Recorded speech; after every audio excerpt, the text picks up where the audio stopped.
be present at birth. And you know, I'm open personally. I'm open to having whoever she wants there, as long as, you know, they're being careful about what they're doing and washing hands, and, you know, as they enter the room and leave the room, they're washing their hands and using appropriate. Yeah. Sorry, Joe, your internet, the connection is not that great. I think you just froze a little bit there. Is it any good now? Can you hear me okay? Better. Yeah, that's a lot better. Yeah. Okay. Did you hear what I said? Yeah. Yeah, we could hear that. Okay, great. So yeah, I mean, obviously women who have got doulas as their support people, you know, doulas are, if the women still want that many people in the space, then that's their choice, really. I mean, that's how I'm practicing anyway. I can't speak for all midwives, but yeah, are you doing the same, Janine? Well, I haven't had anyone birth yet, but yeah, after chatting to you and revising a whole lot of different guidelines and what other midwives are doing, I think, you know, what makes home birth special is often not looking like there's an alien coming at you in all of this plastic and and masks and so forth. So I think in this current climate, I think the big thing is making sure that women haven't got any symptoms, and the people in their space haven't had any risk factors, and everyone just, you know, uses our normal sensible hand hygiene that we've been doing for a long time. Yeah, I think you summed it up, Joe. Mm. And Annalise just popped in and said, most hospitals are only allowing one person. Central Coast LHD in New South Wales is allowing 2 support people. Not sure if anyone else is allowing more than 1. Westmead's doing 2 at the moment. I spoke to Julie Swain, the maternity services director, and she said they're still allowing 2 at this point in time. Okay. Great. Another question was, are women still on the clock while labouring and birthing at home? What does on the clock mean? So what do you mean? I'm guessing on terms of when, I'm guessing this question actually wasn't written by me, but I'm guessing in terms of obstetric care, where you sort of have pressure to be on a certain... Oh, it's never been like that in home birth. It's very, I mean, this is the beauty of continuity of midwifery care, is that we get to know our women really well, and we know what's normal for them and what's not. And you know, if a baby's fine and a woman's fine, then we continue for however long both of them are fine. Right. Yeah, it's not, we don't really have, obviously we have guidelines that guide our practice, but it's a guide, not a rule. Yeah, wonderful. And what sort of pain relief is available during a home birth? I can jump in there, because I've just had a beautiful home birth with my 3rd daughter, Frankie. And often prophylaxis, so psychoprophylaxis, if women choose to do, you know, calm birth, hypnobirthing, she birth, and TENS machines and water, showers, heat packs, birth pools. Most midwives will bring you a birth pool to hire, or they give you one. Your support people. So my husband was amazing. I really felt that preparing him was really important, because he was the one on the ground before my midwife arrived and before my doula arrived. And essential oils. What else did we use? Arnica, so homeopathics as well. Lots of amazing things that don't interfere with that beautiful hormone release that women actually have. And every woman has in her body the ability to birth her baby with those lovely hormones that she will release in her deep mummy brain. And adding pain, like I suppose opioid pain release to that, can actually interfere with that. And we don't actually use those things at home. So she often looks like a goddess and feels like a goddess through her labour and afterwards as well. Wonderful. Yeah. So a question is just... And really, Sorry. Home birth is about normal physiological birth. It's not about using pain relief. Because as soon as we interfere with labour in a pharmacological way, that changes normal physiology. So we're all about normal physiology, and we like to call water immersion the home birth is epidural. So a question's come through, what happens after 12 hours of you being at birth, especially if PPM number 2 has been there for, say, 6 hours? keep going. And often we've got really good support. Was that you, Jo? Go for it. Go for it. Yeah, usually we keep going. I think usually we only go out to so many births each month, so you're quite prepared often for women who actually do have slower progress in labour, and we've got amazing support with our beautiful soul group of midwives that if we need someone to come in and kind of support us while we get food and have a little break, but often we don't usually leave, and that's been my experience. Okay. Another question. If it's a really, really long labour, the second midwife might take over for a little while primary midwife has a snooze in another room and then comes back. Okay, fantastic, thank you. Another question that has come through is, what are the concerns around having home birth when you've had a previous C-section?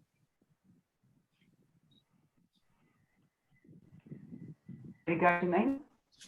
Well, I actually have had a home birth after cesarean, and the guidelines actually put women into what we call a category B. So as far as risk goes, I suppose it's about talking to women about what the risk is and sharing really important information. Dr. Rachel Reed has some great information around VBACs or HBACs, and so does Hazel Keedle, and it really does talk about what the relative risk is rather than scaring women into thinking that it's, you know, something that, whilst there is chances there of course, the known thing called a rupture, women actually have a higher chance of probably, you know, being hit by a car or something. So I think it's about putting it into perspective, knowing, having a good relationship with your midwife, also talking about what the signs are if things do happen at home. Midwives are really good at normal, so when things kind of digress from normal, we can see that happening. And, you know, usually you know the women and you know what their history is, and we have lots of really good educated decisions before the actual birth. Do you want to add anything, Jo? Yeah, I would like to add some stuff. Some of the guidelines that were written, you know, 10, 15 years ago were based on studies where, you know, women were being induced after they'd had a cesarean section, and absolutely there is a risk of uterine rupture, and it is increased when a woman is induced with syntocinon. But again, at a home birth, we're not using it's normal physiology, and the likelihood of rupture for a woman that's having a normal physiological birth after having one cesarean section, the research shows us that those women have as much chance of having a rupture as somebody that's actually never given birth before.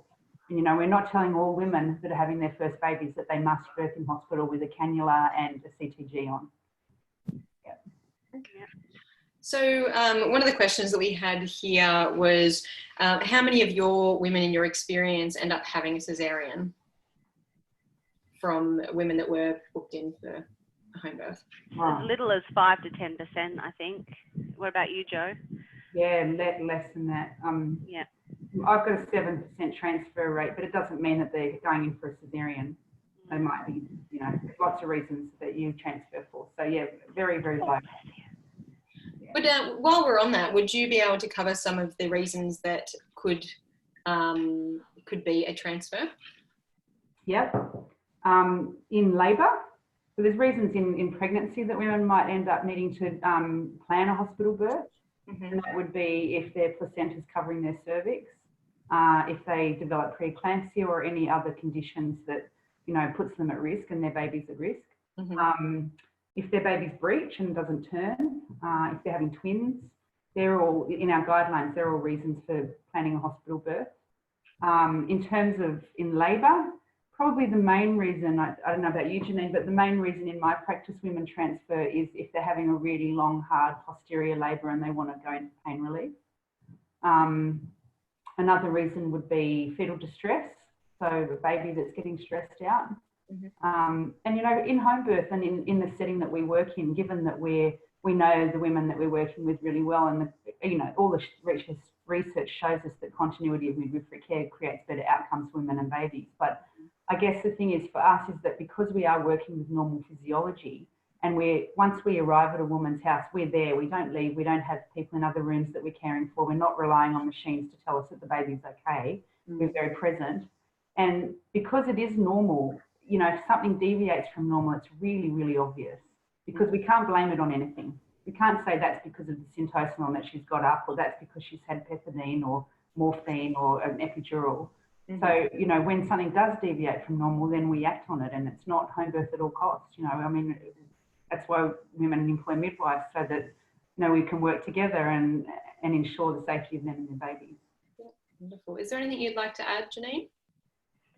Yeah, I think for me, all of what Jo just said, and I think meconium, like fixed stain meconium and prolonged rupture of membranes are another couple of reasons that I find are kind of higher on my list, but things kind of come in runs. So you might not see it again for a while.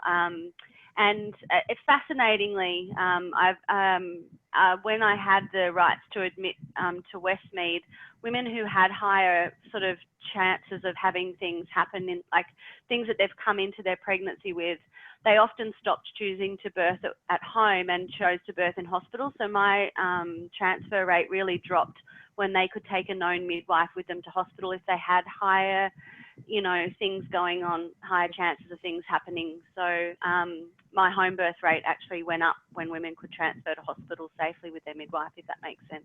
Yeah, definitely.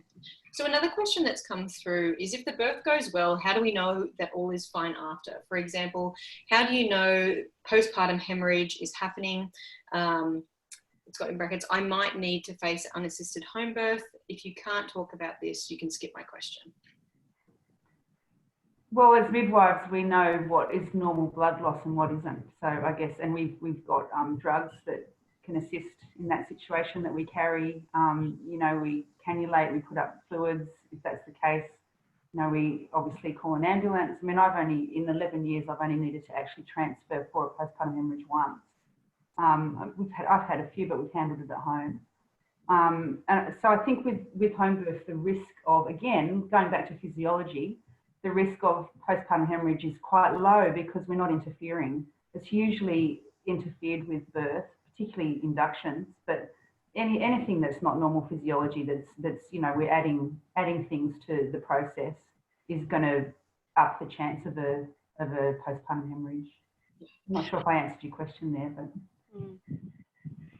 Yeah, agreed. I think, you know, we have all the safety things at home, and more often, I worked in the hospital for many years before. I've nearly been a midwife for 2 decades. Sorry, Amy, I think you said a decade, but I've been a midwife for 17 years, and I worked a lot of my first years in the hospital, and you know, some of the practices that they do in hospital, and even just jumping on a woman when she might have just gone over that 500 ml limit of what's acceptable blood loss, they kind of hit the woman really hard with a lot of interventions. And often in my experience, women who have physiological birth might bleed a little bit more at first, but then they really slow down and stop. So we don't, you know, we have natural ways of dealing with things at home as well. And often women don't have bright lights and people coming in and out of doors. So often her oxytocin's really high, and that inhibits that adrenaline, which actually can cause women to bleed. So we talk about natural things like, you know, raspberry leaf tea and clary sage oils, and, keep the woman feeling safe after birth. And a lot of people in hospital actually have never even seen a physiological 3rd stage birth, so they don't know how to manage them. People are pulling on cords and doing all sorts of things. So often at home, you know, physiological birth is really often the only way we do things unless things become unsafe, and with the women's permission, of course. So I guess that leads on to this next question that's just popped up. How do you tell when things deviate from normal? What are you measuring and how are you measuring? Do you want me to go, Janine? Yeah. Well, we listen to the baby's heart rates very regularly in labour, and obviously do observations on the mum, so, you know, blood pressure and pulse and temperature. And again, like exactly what we were saying before, because of normal physiology, it's really, really obvious when something deviates from normal. It's like, you know, dropping a pebble in clear water and you can see it, because We can't blame it on anything. So, you know, if a baby's heart rate starts to, you know, accelerate or it gets really big D cells, and then the woman's not pushing, we can say, well, this is a baby that's getting distressed because this woman is having a normal physiological birth and this baby's showing us. So yeah, we do exactly the same observations on the woman and the baby as women do, as midwives that work in the hospital do, except that we don't have CTG. Yeah. Just back to answering that question about how do they know things are okay after birth. We go through all sorts of things of what women should expect if things aren't normal and why they would need to call us. So they have our phone numbers, and they know this because we've had that continual relationship during the pregnancy. They know they can call us if there's anything that kind of goes outside the normal limits, and we talk about that in great detail before we leave. While usually we've tucked up mum, dad and baby and maybe siblings into bed, which is one of my favourite parts, and we go through why they would need to call us afterwards. And usually we're back there within 12 to 24 hours anyway, and we really prepare them on what to expect. And if anything kind of goes out of that, then they give us a call and we head back down there. But often when birth goes well, you know, postnatal goes well, babies feed well, they crawl to the breast, they self-attach, mum's bleeding is usually limited because baby stays on mum. So, you know, Mother Nature has this perfect design keeping mum and baby together that keeps them both really safe postnatally. Keeps babies breathing well, their heart rate well, you know, they're right near where they need their source of food, which keeps their blood sugar levels stable. There are so much important things going on just by having your baby on you after birth. And most women who birth at home will keep their babies nice and close, so they'll be able to tell that baby's okay. Generally, how long do you stay, with most births, how long would you stay post-birth with your client? Normally, you go, Jo. We normally stay about 4 hours after the birth, yeah. And then obviously, you know, they've got our phone number, so we're on the end of the phone 24/7. Yeah. Okay, so another question that has come through on the topic of delivery of placenta. If you birth in hospital, be mindful that many hospitals. Oh, sorry, is that a question? Sorry, this is a statement. So if you birth in hospital, be mindful that many hospitals have a policy to do managed third stage only. That means they will often give you Syntocin without asking, or they'll say, I'm going to give you a little something to help with the placenta. If you want a physiological third stage, you need to ask for it and make sure your support people know that's what you want. A question that's come through is, what about needing stitches? How is that handled at home? Go, Janine. I muted myself because my baby was crying. Mm-hmm. So sutures. So at home, obviously, when we're talking about time limits and things before, because everything's physiologically, most of the time women will have a physiological urge, that lovely fetal ejection reflex that's happening. So they're not coached to push. Sometimes, rarely, women need extra support for the second stage, but most of the time, you know, the environment's so safe, both externally and internally, that her baby will come down all by themselves with a bit of effort from some, and some of us hold our babies back because they come that quickly. And often you're using things like water, midwives can use heat compress, and all of these things we know can reduce the chance of tearing. And if women do have a tear, often they don't need sutures.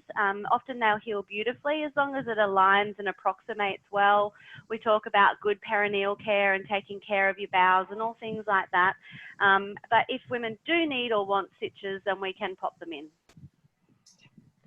So we can't suture third or fourth degree tears, which very rarely happen at home, but you know, that does require going to theatre and having an obstetrician or a surgeon suture that. So that if you had a third or fourth degree tear, that would require transfer postnatally. Okay, thank you. Okay, so another question that's come through: what are your thoughts on private obstetrician backup with a public hospital versus public hospital only? You go, Jo.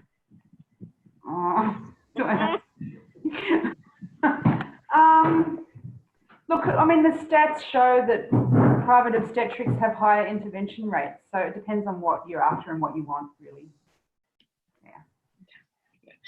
So I guess that kind of leans into another question we had here, was how do home birth midwives differ in care to those provided in hospital? I know we've talked about a few things here and there, but what would you say some of the biggest differences are? What will they do that's different? Well, continuity of care is the biggest thing. I mean, obviously there are some continuity of care programs in the hospital which are fabulous. But I mean, I always talk about the fact that all the good things that are happening in hospital have come from the home birth model of care.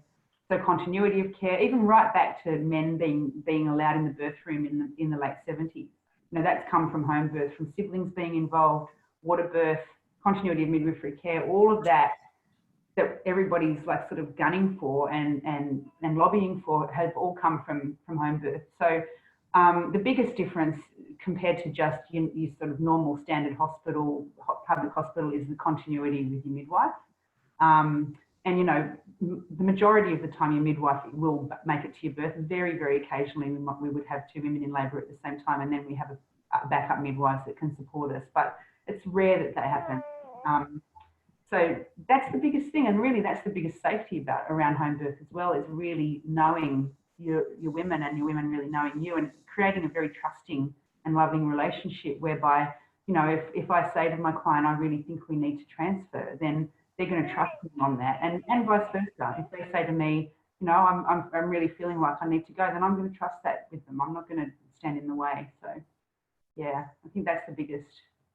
In terms of second midwives, does the client get to meet the second midwife prior, or what's usually the process with that? You want to go, Janine?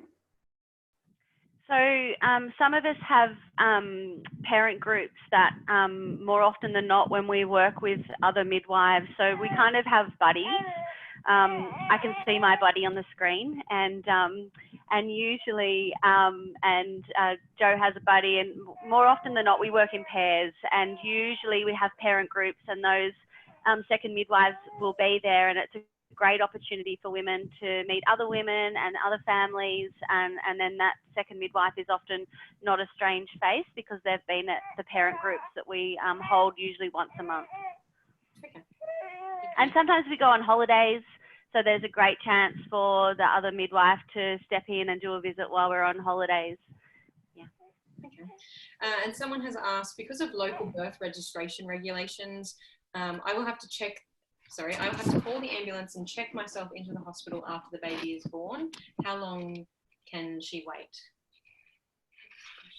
Is this in the situation with the free birth? That sounds like a free birth situation. I think it perhaps could be. I'm just trying to get back. Yeah, I think it is.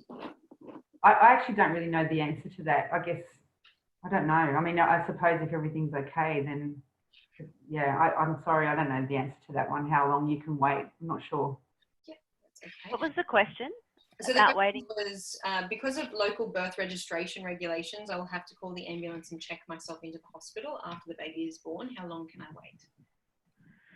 I'm pretty sure there's a Tegan rule. So I think I have a feeling it might be 72 hours. I know that we've got a certain amount of time before we have to register a birth with birth, deaths and marriages. And I'm pretty sure, because of something that happened a while ago, they've called it the Tegan rule, and all babies need to be registered with birth, deaths and marriages, I think, by 72 hours. Don't quote me, but I think. Okay, thank you. Another question. What are the stats on 3rd/4th degree tears at home? Very minimal. Yeah. Very minimal. Yeah. In fact, I have a higher rate of 3rd and 4th degree, previous 3rd and 4th degree tears coming and birthing at home and having intact or very minimal tearing after they've had extensive tears in hospitals, and they've come, you know, to birth at home for their 2nd and 3rd babies and have felt, you know, completely empowered by the experience. I had one woman birth her baby once in the water, and of course the baby was here and everyone was so excited, but it was when about an hour later, when I checked after the placenta had been born, and I told her that her vagina was completely intact, and she just burst into tears saying that she actually felt, you know, emotionally and physically intact after that experience. So, oh, that's beautiful. yeah. Another question that's come through is with the history of very quick births, how would a private midwife work around being there on time for the birth? That's not always possible. So what we do is we discuss this with women and make plans with them and their partner or whoever else is going to be present at the birth if they're close by, so that they know what to do and what to look for if anything's going wrong. And then we would be, I mean, it happens. There's times where we don't make it to birth. So and on those times, you're normally on the end of the phone on speaker. So whoever's present might be asking questions and then, you know, obviously they just wait until we get there with their baby intact and not be cutting cords or anything like that. And, you know, that knowing that we're on their way, it's much safer than birthing in a car on the side of the road. It's better that the midwife hasn't quite made it to the woman's house rather than the woman not quite making it to the hospital. Okay. Yeah. And, you know, I think too, we work with women so much through the pregnancy that I talk to women a lot about visualizing who they want at the birth. And you'll be really surprised, you know, how incredibly powerful women's minds are. I waited until my midwife got back into Sydney, and she'd been away for 4 weeks, and she literally, you know, I had visualized my midwife, my beautiful midwife Jo, coming in right at the end when I wanted her to be there, and that's exactly what happened. So I think, you know, we put a lot of education into the pregnancy and working with women to help them visualize the birth that they want. Nice. And how long is allowed for the delivery of placenta at home? There's not a blanket rule on it. I mean, you know, there are guidelines, but in my own practice, it really depends on what's happening for that woman. But, you know, to be honest, usually it takes about an hour from the birth of the baby to the birth of the placenta. That's probably standard in my practice. It doesn't mean that the placenta hasn't actually separated. It just means that she's not ready to birth it yet. So, you know, I mean, I see physiological third stages all the time. Every birth that we're at pretty much is physiological, and it usually takes an hour. Yeah. Is that the same for you, Janine? Yeah, about an hour, if not, you know, sometimes a little bit shorter or sometimes a little bit longer. You know, when there's no bleeding, that hour after birth is so incredibly important about, you know, bonding and attachment and imprinting, that the placenta is the last thing we're really thinking about. You know, that baby's just been born and is offering so much joy and oxytocin in that space. The woman will start having these beautiful waves of energy again when she's ready to birth her placenta. And normally, you know, she'll start moving around and you can tell that it's on its way, and you might, you know, encourage her to do some physiological, you know, changes in her position, and she'll just birth it just like the baby. Thank you. So we've had a question from a birthing doula. She says, a client of mine is due in the next few months. In this current situation, is considering home birth. Her main issue is costs, etc. Can you please share about this? How much it costs, or the costs associated? Yeah, so it's different. I mean, obviously, different areas of Australia, it's different, and different regions, but it's usually somewhere between sort of $4,500 and $6,000. And most midwives will offer a payment plan. You know, like I personally don't have any set way of doing it. It's really up to how the woman can afford it. So some women will pay up front, others will wait for their tax return, some will put a little bit of money into my account every week from their own wages. I just ask that it's paid up by 6 weeks after the baby's born. And there are, you know, sometimes there are occasions where, you know, that they've lost their job or something happens, and then, you know, we can work around it. Like, we're not, and we appreciate that it's a lot of money, and it doesn't need to be paid up front. Okay. Janine, is there anything you'd like to add there? No, I think that's it. Yeah, perfect. What sort of Could we mention a Medicare rebate as well? Yeah, that's what I was just about to go on. So what sort of Medicare rebate do they get back with that? It depends on how many visits. Yeah, right now they get somewhere, you know, if they've had full antenatal and postnatal care. So there's a portion of the antenatal and postnatal care that's Medicare rebatable, that has a Medicare item number attached to it. So, you know, if they have full care with us, they usually get somewhere between $1,000 and $1,500 back on Medicare. Obviously, if they're booking late, then that's going to be less because they're not having as many appointments.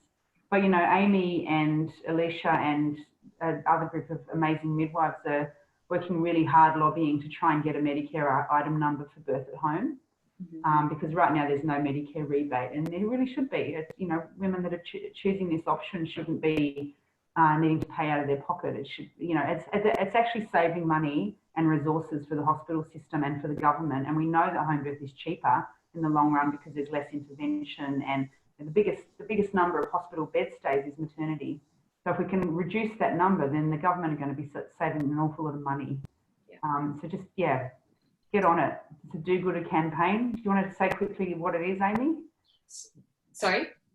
Oh, Amy, think. So the campaign, it's a do-gooder campaign. It's basically a big group of women we're hoping will email their MPs, the health minister, the shadow health minister, the Medicare review team.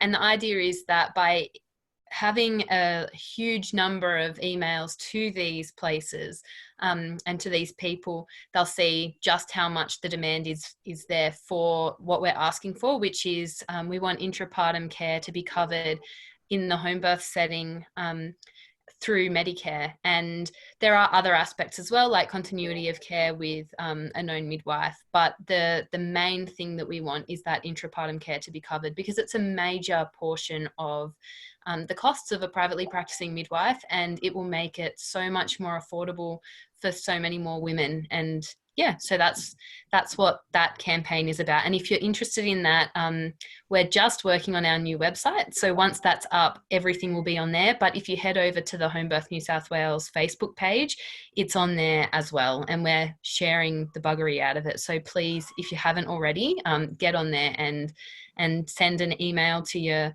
local MPs and health minister, and it takes about 2 minutes. It's a very, very easy lobbying platform. Basically, you put your postcode in there and it works out who your local MP is, and you write a little email and it goes straight to the health minister, the shadow health minister. Is that right, Amy? Yeah. And your local MP and the human rights minister and the minister for women. Yep, that's it. Yeah. And someone's asked, can you write up an email that we can send to the MP? Yeah, so it's actually loaded in there. So you literally click on the do-gooder link, you put your name in and your postcode, and then it automatically loads a preset email template, which you can then go in and alter however you like. So we're suggesting at the very beginning of the email, you put in a little bit of information about why it's important to you that home birth intrapartum care is covered by Medicare. And that will at least make sure that it doesn't get sort of looked at as, oh, these are just bulk emails, and get put to sort of a spam type folder in the ministers and MPs reply email systems. But yeah, so you basically just write a couple of lines and then hit send, and it's as simple as that. It's already preloaded. All you have to do is enter your name, your postcode, and a little bit about why it's important to you. On finances, which health insurers cover some of the pregnancy and birth? I think it depends. I know AHM does, but it's only $500. I think it also depends on what women have taken out, what kind of policy they've got. I know some of the clients I've had, their health insurance covered everything, like the whole fee with myself, and also that was to cover the private obstetrician that I collaborated with as well. So it really does depend on each one. But I would always encourage, you know, if they're going to get it, to really ask about what rebates that they have available.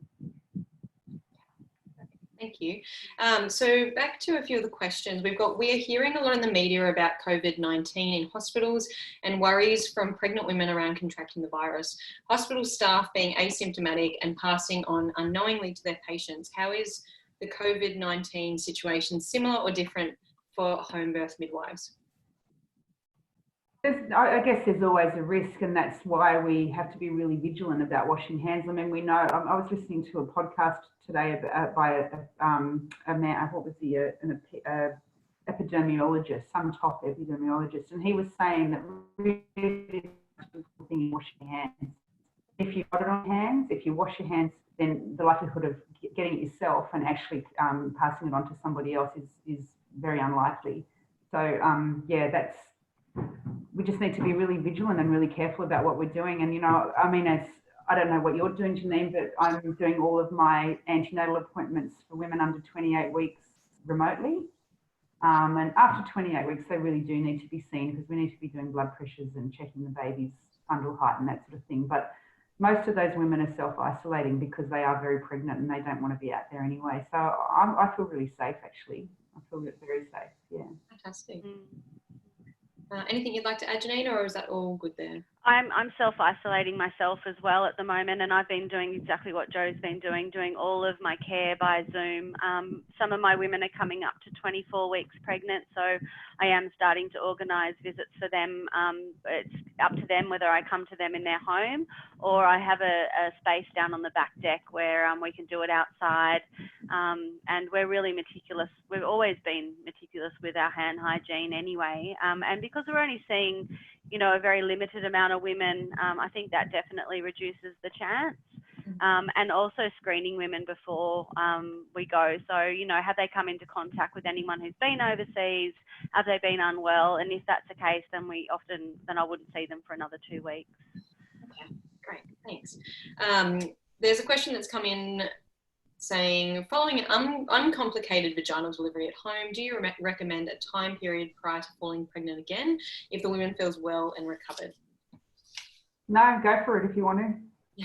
I personally had 4 babies in 5 years. Great. Amazing. So we'll move on a little bit to safety at the moment. What equipment do you bring to births?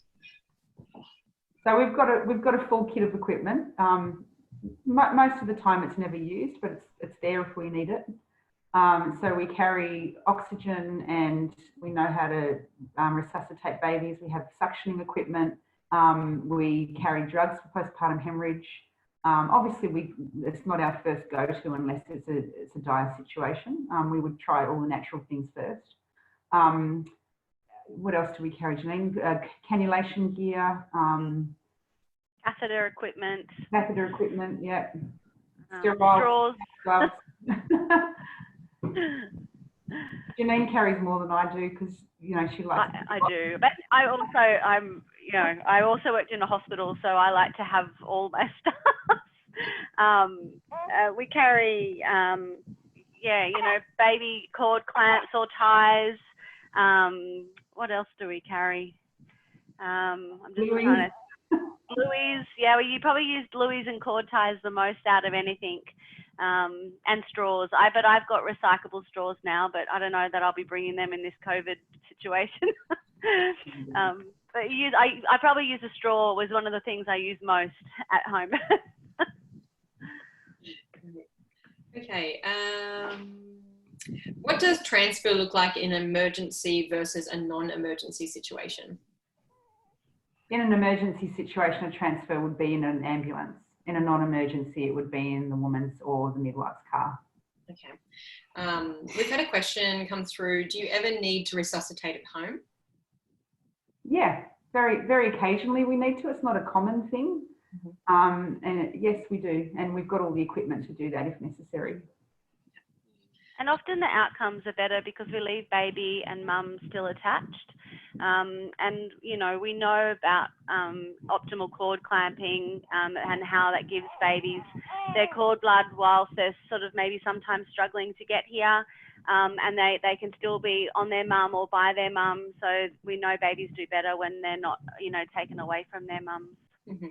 And also the other thing that is a great thing about the way that we practice is, you know, we know that the latest research that comes out, it takes about 7 years for really good evidence-based research to actually turn into practice in the system, because, you know, obviously they've got to look at it, then they need to have, there's a whole group of people up above that need to change protocols, and then it's got to be written. So there's research that shows that it takes 7 years for new research to come into practice, whereas for us, we can read a piece of research and we can change our practice that day based on what the research says.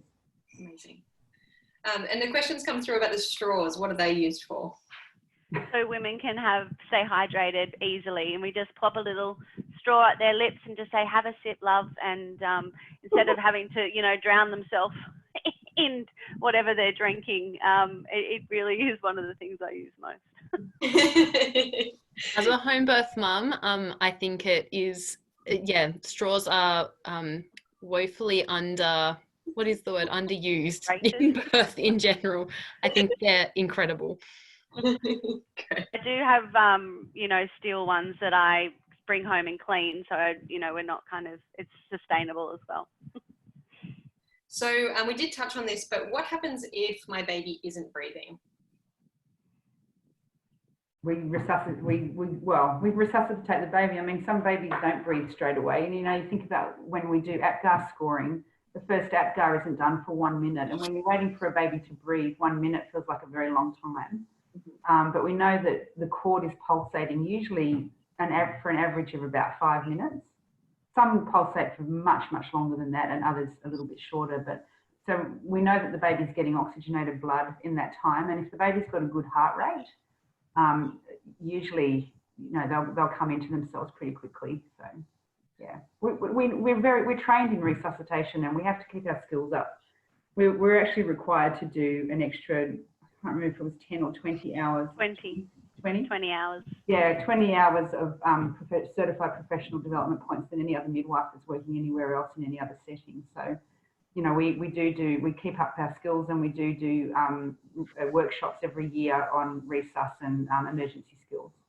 And we do it together, so we all know each other and we all know how each other practices, and I think that gives, comfortability when you're in an emergency situation. It helps everybody to remain calm, because last thing you need is someone freaking out in an emergency. It's not helpful. So I think, the fact that all of the midwives that often work together, they know each other, and it's not,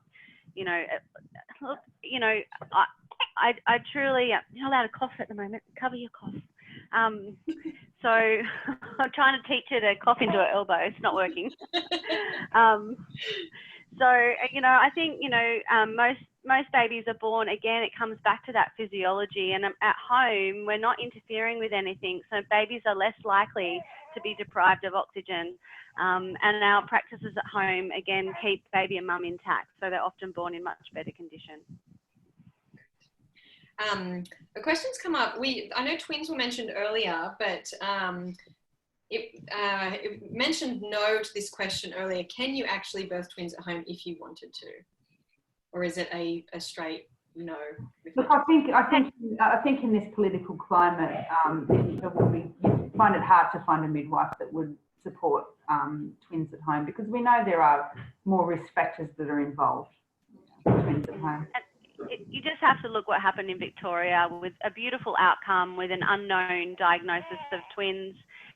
The babies were both really well, and that midwife handed in her registration, which is terribly sad for the midwife and the family. And it's often, I had two sets of beautiful twins, two families I worked with last year. And one of those families had a beautiful physiological birth with both her babies in a hospital setting, with her known, with Joe and I. And, the doctor just literally sat back and did what a good doctor does, is sit on her hands and gives the relationship back to the woman and the midwife when things are normal. Thank you for that. Are there any emergency situations that could occur in the pushing stage that are safer to manage at hospital rather than home? Sorry, I didn't hear that one. What was it? Sorry. Are there any emergency situations that could occur in the pushing stage that are safer to manage at hospital rather than at home? During the pushing stage. Late decelerations is probably the only thing that I can think of. If the baby's heart rate is dropping after a contraction, then that's something I would normally encourage and have a really good discussion about what's happening. And then normally we get an ambulance into the hospital. I think this is but again, that's very rare, Janine, isn't it? It is very rare. It is. I can only think of two in nearly 8 years. So yes. It is rare. I can think of one time that I've transferred during the pushing stage in 11 years. Yeah.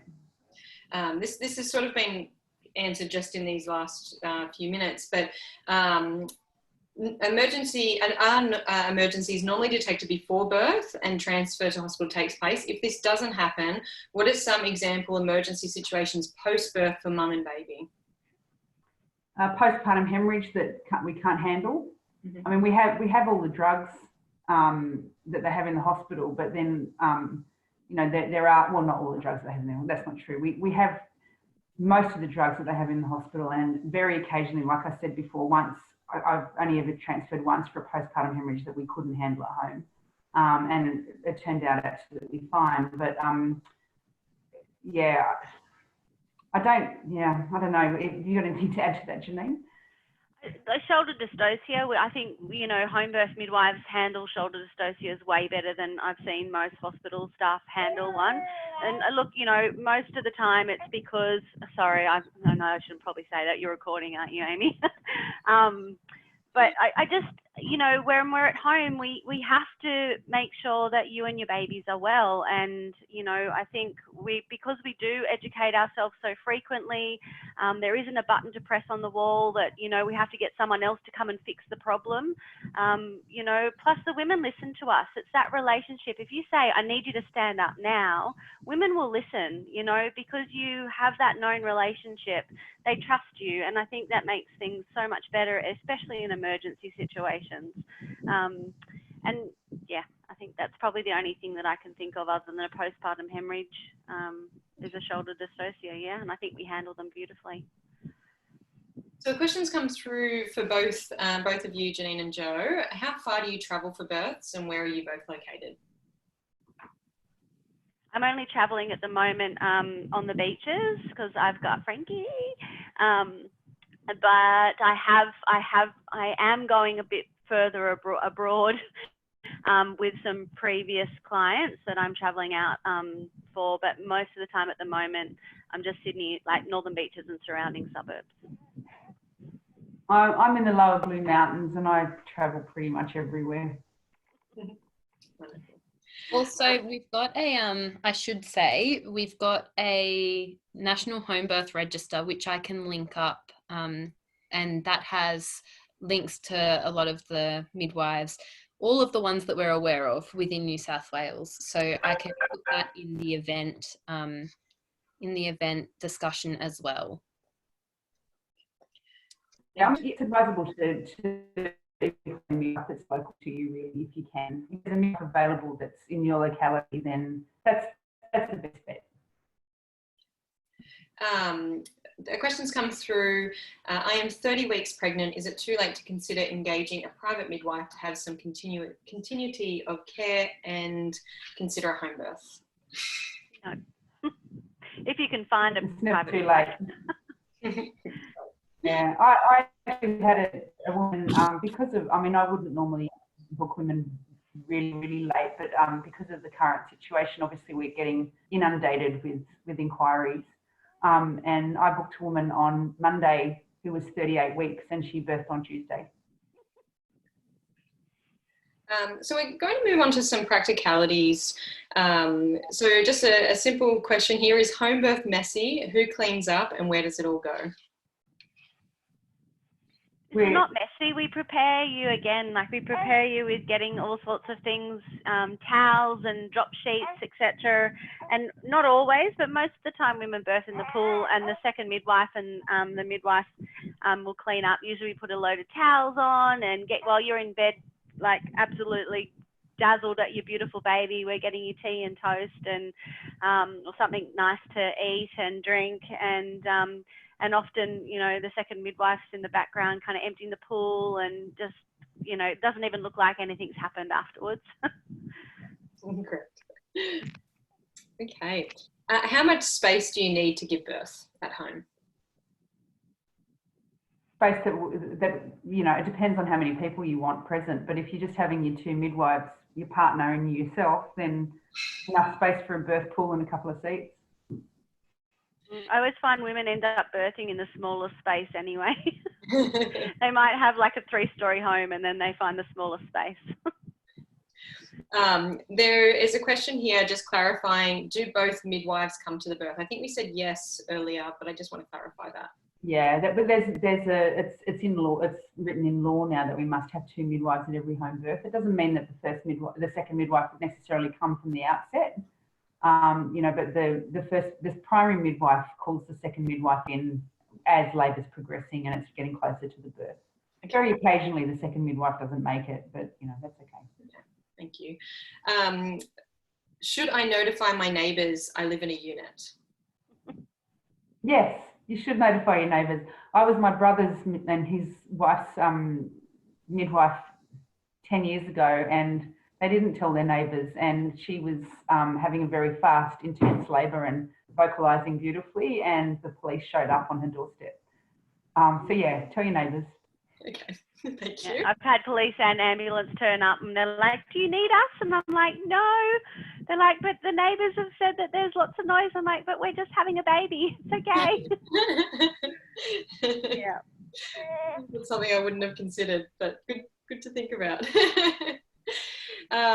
Can I set up a birth pool in an apartment or a second story of our house? Yeah. Yes. It's like having 10 footballers standing in your lounge room.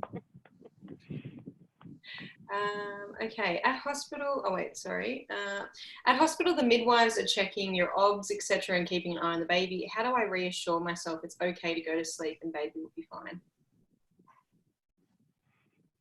Are you talking postnatally? I think that must be postnatally. Yeah. In the hospital, the midwives only really come in every 4 to 6 hours to check on you. So it's the same. Straight after birth, that was clarified. After birth. Well, one of the best things about home birth is that you're not using any analgesia. So you're very present. Yeah. And, you know, you've got all the adrenaline and the beautiful hormones that help you fall in love with your baby. And usually women know if there's something going on. I mean, like I said, in the hospital, they only check on you every 4 to 6 hours anyway. So in that time, you're on your own. Yeah. Another practical question. Do I need to organise food for my midwife? No. No, but we'll eat it. We'll eat it if it's there. We often look after ourselves really well. We don't think that the woman in labour need not think of anyone else but what she needs to do and just completely birth her baby. We're there to mind her space. She doesn't need to look after us. Thank you. And when would my midwife come? So we have kind of touched on this here and there, but just to clarify that.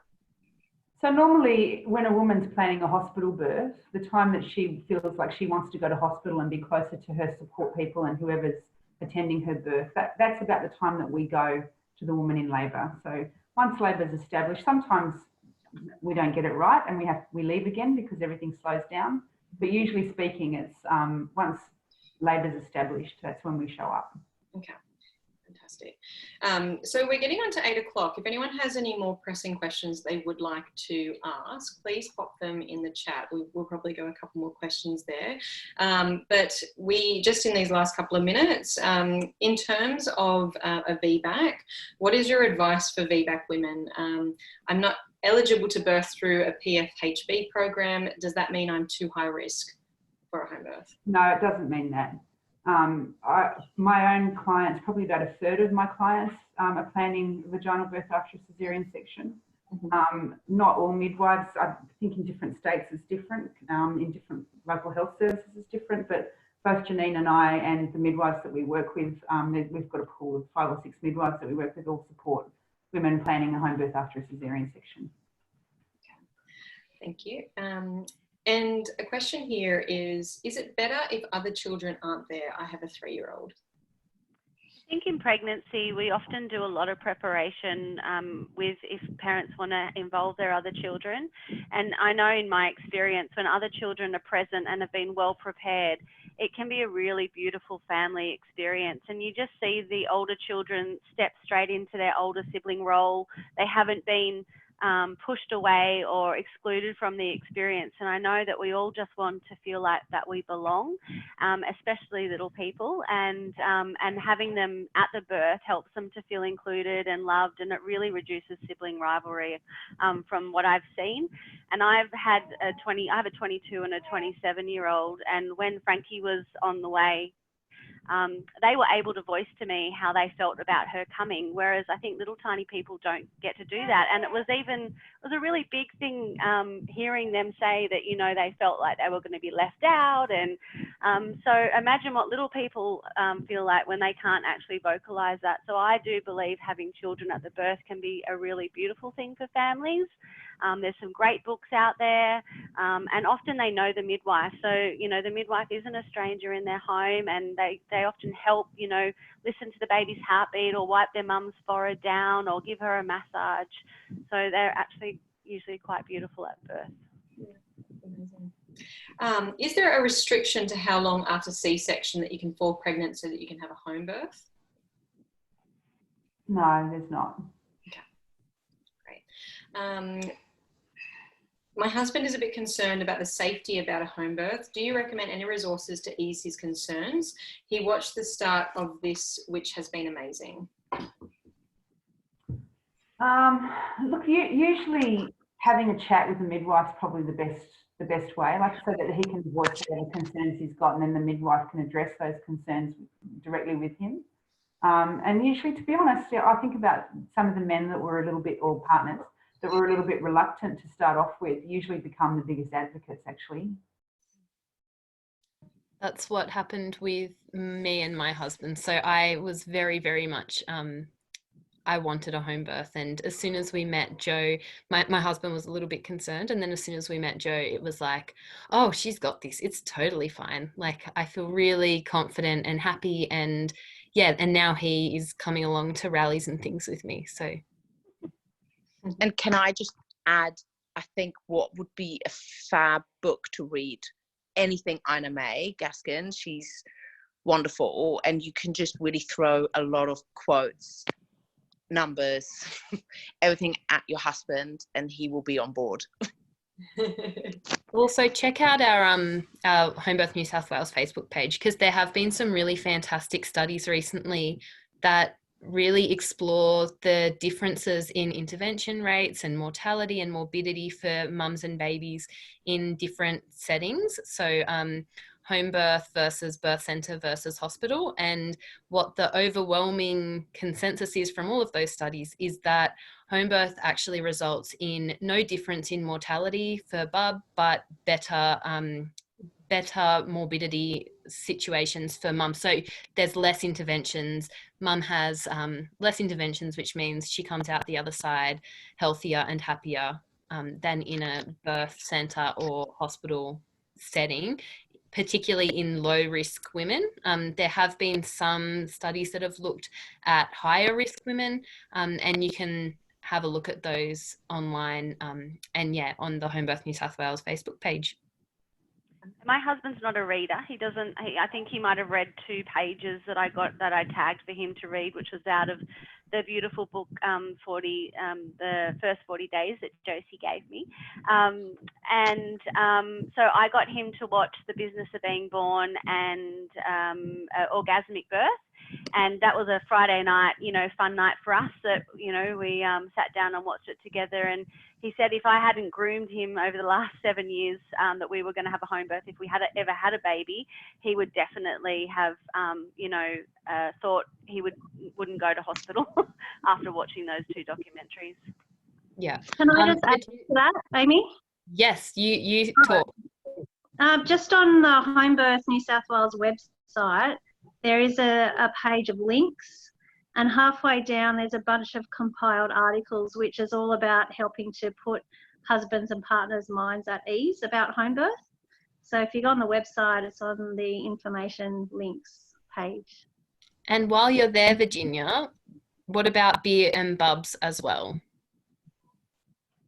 Yeah, well, Beer and Bubs is a childbirth education program for dads at the pub, which I'm one of the presenters for Sydney, but they're actually available in most cities around Australia. And now that we've got the lockdown happening, they're actually online classes every month from a different presenter around Australia. So my next one for Sydney is on the 20th of April. Wonderful. And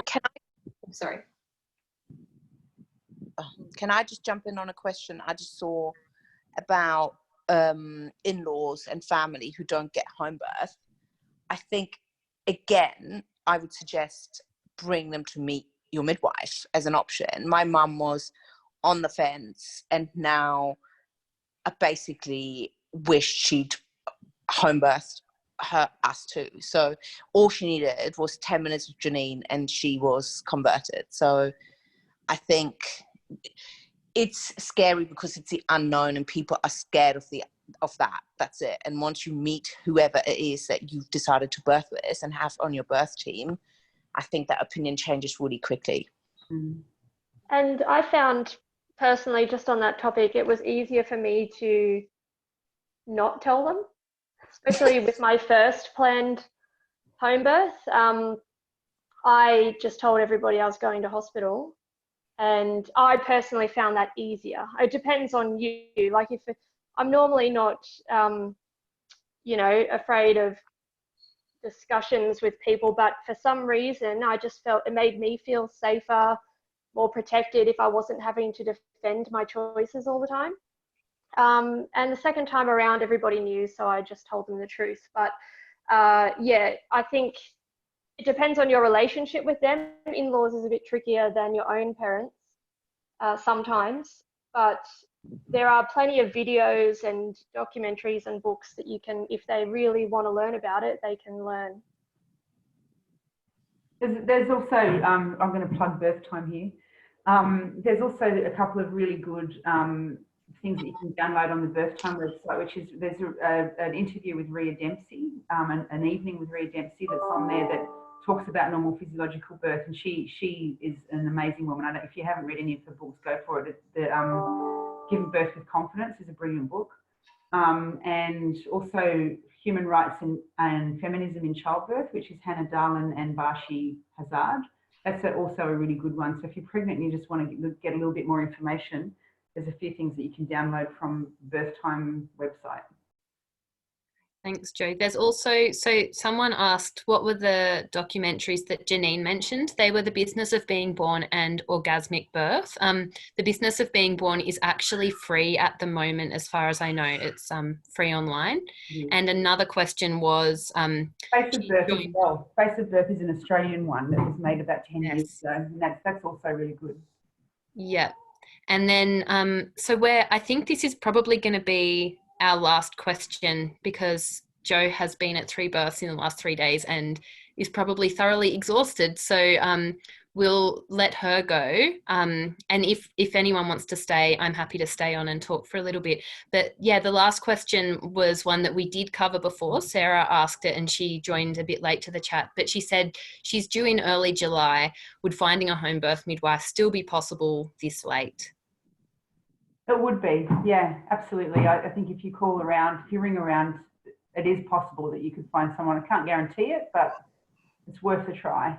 Yeah. And then Caitlin said that she's wearing her birth time t-shirt. Let's have a look at you, Caitlin. Put your video on.